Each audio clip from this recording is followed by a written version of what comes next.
Welcome back to the Grow Like a Mother podcast. If you have been following along, you may have noticed that I have launched officially the Time Magic Planner, which has been 20 years in the making, and I'm so proud of it and happy that it's in the world.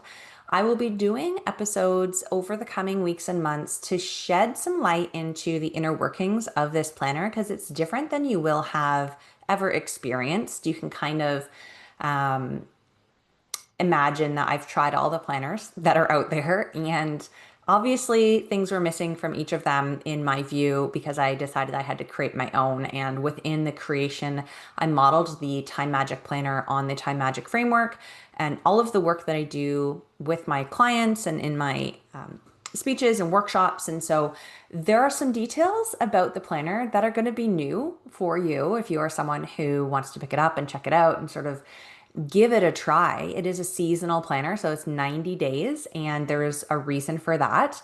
There are really cool tools and ways of designing this planner that had the ADHD brain in mind. We have a lot of reflection and motivation. There's so much good stuff about this planner. And I thought what I would do is just actually link in the audio extended introduction here. So if you're curious about what it's all about, you can get a quick glimpse of what the planner is about, how it is structured, what the different pieces are, how you use it. This is also available as a video on YouTube, but I have a whole planner resources page on the website, which walks you through all the different things. But I thought including that audio in a podcast would be helpful as well for anyone who's sort of gotten wind of it, heard about it, curious about it, but wants to know more before you go ahead and make the plunge. So I will go ahead and just put that audio right here after I am done talking to you. You can listen to it. And if you're curious on where you can get your planner, you just head to my website, jillwright.ca/planner.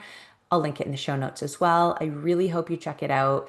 I really hope that if this introduction makes you think of someone who could use this or would really dig it or loves it, that you share it with them. My goal is to just help as many people as possible get their calendars, get their lives, get their times in a state where they feel calm and flow and ease and alignment with how their life is going. So without further ado, let's jump into that introduction now. Right? That fresh start feeling of a blank page in a new planner? I'm certain that you love it as much as I do, and I can imagine you right now, filled with excitement and eager to put pen to paper. With a blank calendar before you, anything's possible.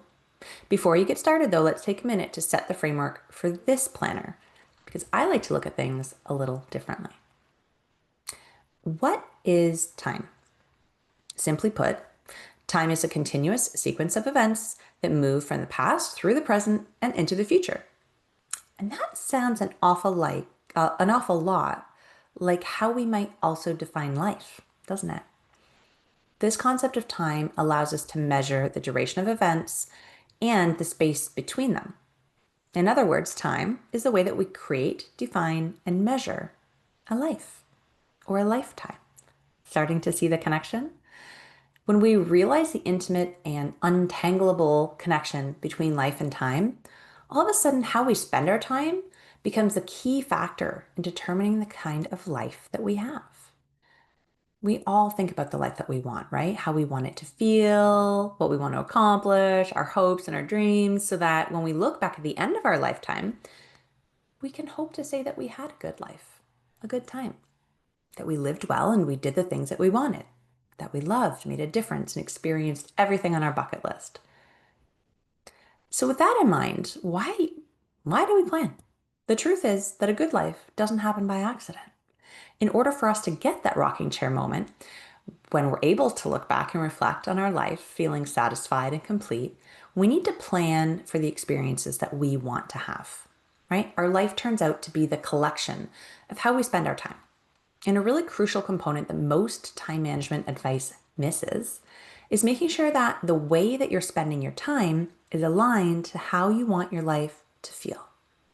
Enter the Time Magic Planner. Right now, your dreams exist solely in your imagination. Writing them down is the first step in creating the life that you want. It starts with your intention. The next step is action, physically moving through your lifetime in a way that aligns with your vision of how you want your life to unfold. If this is true, and I wholeheartedly believe that it is, then time management is the most important factor in creating a life that you love. I say this all the time. The goal isn't to be a master of your time. The goal is an aligned and spacious life that feels good to you. Managing your time is how you get there. How you spend your time is how you spend your life. So it's worth planning for. Let's now reimagine time management. The concept of time management can often conjure up these feelings of structure and order and restrictiveness, the pressure of getting more done in less time. And that's because the concept of time management was originally created by a man named Frederick Winslow Taylor in the Industrial Revolution. And he created this concept as a way to increase productivity in factories, right? We've all heard that phrase, time is money. In the 1800s and the 1900s, the focus of time management was extremely masculine. It was getting things done faster and more efficiently. The concept slowly spread from the factories into our homes, in part due to Frank and Lillian Gilbreth in their quest to manage a household with 12 children.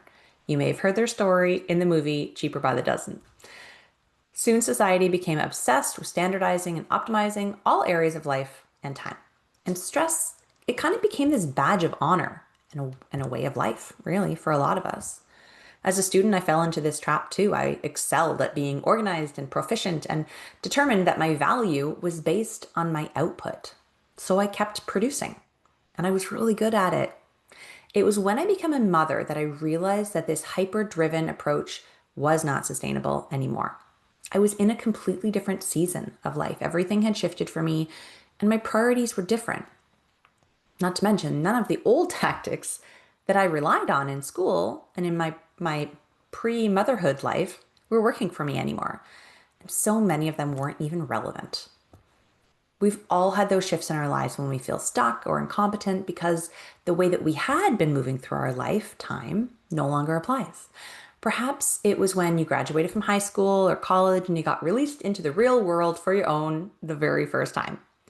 Or maybe it was when you bought your first house or moved to a new city or found a different friend group. Maybe you had a spiritual awakening or became a parent or lost a job. Perhaps you're currently in full-on potty training mode. It's summer break, or you've decided to go back to school or have a career change. You might be traveling for work, caring for a sick loved one, or starting your menopause journey. The point is that our lives are not static. Remember that concept I talked about before? That life and time is a continuous sequence of events that move from the past through the present and into the future? The very definition references fluidity and change. Life is continuously shifting. No two moments are the same. And in order to have a chance at our rocking chair moment in the sunset, and honestly, just to get through it all without feeling hurried and stressed and overworked all the time, we really need to reevaluate how we spend our time. Each of us is a unique and wonderful human being with distinct personality traits, beliefs, resources, or lack thereof, the different styles and preferences and neurodiversities. You get the idea, right? We all handle life and time differently. Our time management shouldn't be a one-size-fits-all approach, but we haven't really been given any options until now. Did you know that there are different styles of time management? If you're curious what yours is, I invite you to take the quiz at jillwright.ca/quiz. And this information can really be tremendously helpful in starting to curate your personal planning approach. And here's a pro tip. Take that quiz each time you start a new season of life, or maybe a new season on the calendar, because your time management style changes as you do. So let's get into this time magic approach, right? This planner offers a way of managing time that's less stressful and more holistic. Time management that considers productivity and rest, that allows and even encourages you to consider your uniqueness and how you want your lifetime to feel. It's a more feminine, spacious way, and I'm really excited to share it with you. I call this intersection of time management, productivity, self-care, rest. That's what I call time magic. So finally, we get to the bones of how to use this planner. Life and time happens in seasons. And when things shift and change in our lives, we need to shift and change with the way that we approach our time.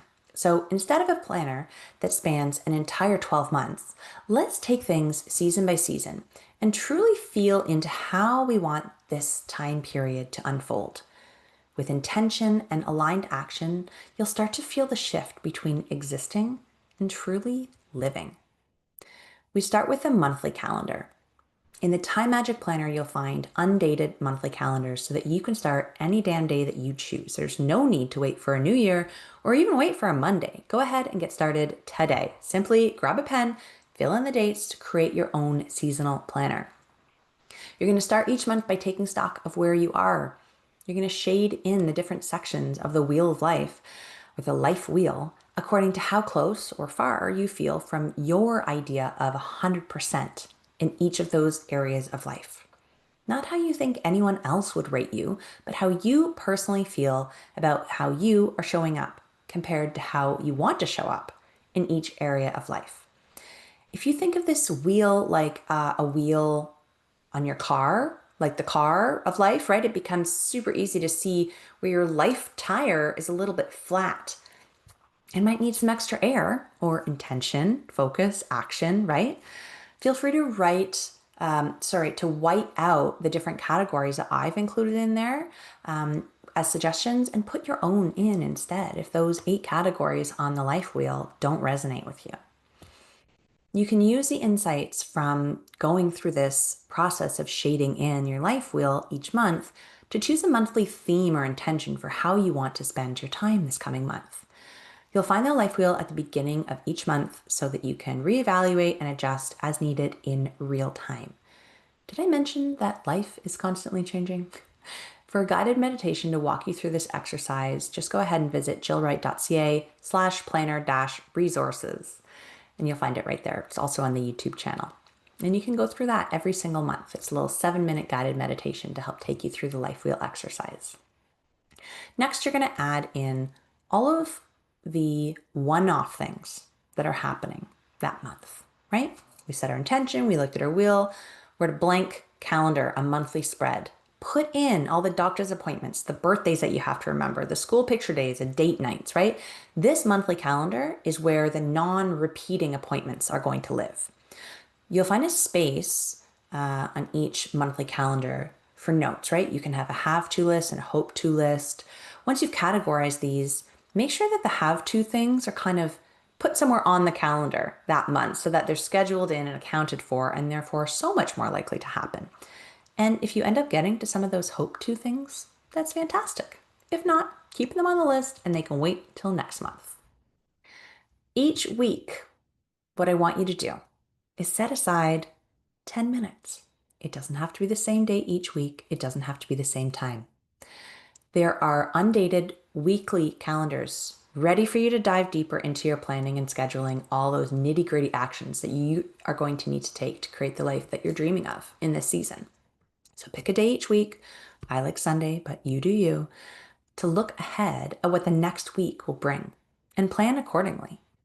To get started, I invite you to flip back to the corresponding monthly calendar and just add in to your week all of the appropriate appointments and activities that are going to be happening that week from the monthly calendar.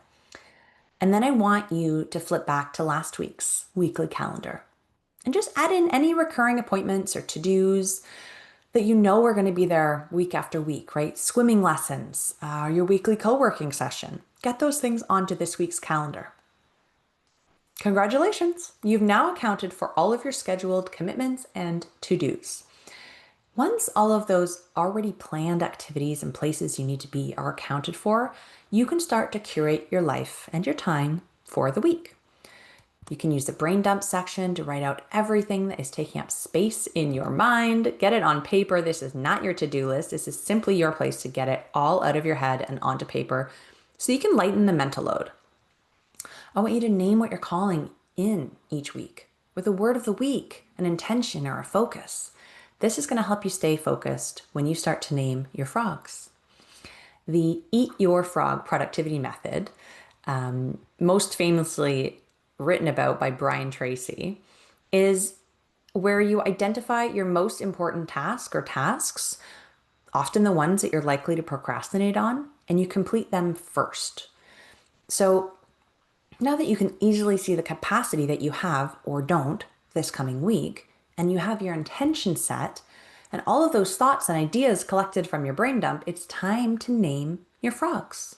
Choose 3 things to tackle this week and schedule them into your weekly calendar on a specific day. If you need help prioritizing and choosing the top 3, try using the Eisenhower matrix, and I will make sure that that is included here in the video or as a PDF as well. The Eisenhower matrix is a super good tool to figure out what's urgent, what's important, and whatever ends up being in the quadrant 1, urgent and important, is what you're going to probably name as your frogs for that week. If you can, front load these 3 weekly frogs, these to-dos, to the beginning of your week, because that way, when things go sideways, you have some space at the end of the week to rejig your plan without stress, right? When you accomplish these 3 things early in the week, if nothing goes sideways, you got all 3 done, you can either choose to tackle some additional to-dos from your brain dump or simply rest guilt-free because you actually accomplished your 3 most important things already for the week. Go you. The next step is crucial. Self-care. This is the stuff that we never seem to have time for, right? Well, hang on tight because I'm about to break down exactly how you can make time for self-care. The first step, go to the back of your planner and list out the activities that fill you up, calm you down, or bring a smile to your face. And then add in the time associated with those activities. So for example, maybe your favorite meditation is 10 minutes, or you need at least 20 minutes to fully relax and enjoy your bath. If you're not sure what these things are, if you need some inspiration, you can head over again to jillwright.ca/planner-resources. I have a whole list of self-care ideas that can spark some inspiration for you, and you really need to focus on what feels good for you. It's going to get the creative juices flowing, but you can't choose self-care items that you think are the right ones. They have to actually feel nourishing for you. And so now that you know what works for you and how long you need to dedicate to each of those things, you simply choose your own adventure when it comes to how to fit self-care into your schedule. The first option that I like to offer is intuitive self-care. Find an hour in the coming week or 20 minutes if that's all that you have available and schedule into your calendar self-care. Write it in there. Non-negotiable. It is an activity. It is an appointment in your calendar. Putting it in your calendar tells your subconscious mind that it's important and it's going to help you develop this habit of self-care. The trick is to not plan exactly what you're going to do with that time. When it arrives, you simply ask yourself, what do I need right now? It might be sleep, movement, connection, or a moment in nature. You're going to allow your intuition to guide you using that list that you created for inspiration. The next option in how to fit self-care into your week is the self-care time confetti method. The method of time confetti, which was coined by the brilliant Bridget Schulte, is one of my favorite things to share about. Because if finding 20 or 30 or 60 minutes of free time each week for self-care really truly feels impossible for you, then the concept of time confetti can help you see the hidden pockets of time that you have, right? You can think of time confetti as those 5 or 10-minute periods sprinkled throughout the day, right? You know, the ones you currently spend them scrolling. And instead of letting those moments slip by, I want you to use them intentionally to add in small acts of self-care, like gratitude or deep breathing or calling a friend, right? This practice minimizes the need to even find those 20 to 60 minutes each week because you're kept at a really high baseline of self-care. You've got a full cup, you're constantly topping up your cup throughout the day. So that's a really fun way to be able to fit some self-care into your day. And you can refer back to that exact same list and you'd be looking for the things that have 5 minutes, 6 minutes, 10 minutes written next to them if you're using the time confetti method for self-care. Within this planner, you are also going to see symbols They're here for you to record and keep track of things like your menstrual cycle for those of us who shed a uterine lining each month, right? You can write in either the day of your cycle in that little droplet, right? Day one, day two, or you can color it in, shade it in if you're bleeding. If you're someone who likes to look at the phases, menstrual, follicular, ovulation, and luteal phases, you can just do, M, F, O, L in those little droplets so you can keep track at a glance where you are in your cycle, right? You can also go over to that same resource page, jillwright.ca/planner dash resources, to get some additional insights on what activities are best suited to each phase of your cycle. Because we're human, we're not robots, and our energy changes throughout the month, right? We can use that information to our advantage. You can also track the lunar cycles, what the moon is doing, by shading in that little circle icon. If it's a full moon, if it's a new moon. If you're someone who keeps track of that or is interested in learning more about it, again, go to the Planner Resources website and you'll get some more information there about how to track the lunar cycles and what the energy changes could mean for you. If you want to get really astrological, I also share advice on how the planets and the days of the week can work together to support the work or the rest that you're trying to schedule in. Another section that I really like is the pattern tracker. If you're someone who wants to keep an idea, a finger on the pulse of how your mood is, how your energy levels are, this is a really great way to record that week after week, and you can start to see the patterns and maybe correlate them to what your body's doing or what the moon is doing or how busy your schedule was that day, right? Lastly, don't forget to record your glimmers. There is a section to make note of those tiny moments of joy, like seeing a rainbow or listening to your favorite song as it just comes on the radio, right? Those small things that we often overlook, I encourage you to write those down. And then each month, go through, look at the glimmers that happened, and sort of reflect on or journal on those really great things that made your life happy, joyful, light. At the back, you're going to find some extra resources as well, the space for the intuitive self-care list and your time confetti self-care list. There's blank pages throughout each month for notes, areas to reflect on your successes for the season, what you loved, what was hard, what you want to bring with you into the next season, what you want to leave behind. We've put in journal prompts and reflection questions and little motivating phrases to help bump up that dopamine and keep you going. You'll notice different things throughout the planner, like shaded areas. The weekends are shaded. The early morning and late evening are shaded. These are to help your brain really distinguish and understand time in a way that might have been hard for you to do previously. There are so many different tools, tricks, tactics that I've incorporated in here for neurodiverse brains that also work really well for neurotypical brains. But it is my hope that you take what you want, what resonates with you, that you don't feel stressed to try everything, and that you build a time management weekly planning framework that really feels personal to you, that works for you, because that is the point. Thank you so, so much for investing your time, your energy, and your money into the Time Magic Planner. I'm so honored that you've picked up this planner and you're ready to try managing your life and your time a little bit differently, whether it was a gift to you from a friend or from yourself, or you received it from someone who loves you. My prayer is that you will start to shift your mind on what time means and how we can look at it a little more holistically, and that this planner is the catalyst for you to truly take ownership of your time and create the life that you want. If you need some help getting started, getting inspired as to just what the heck your dream life might look like, again, head over to jillwright.ca/planner-resource for that guided meditation. And now it's time. It's time to go make some time magic.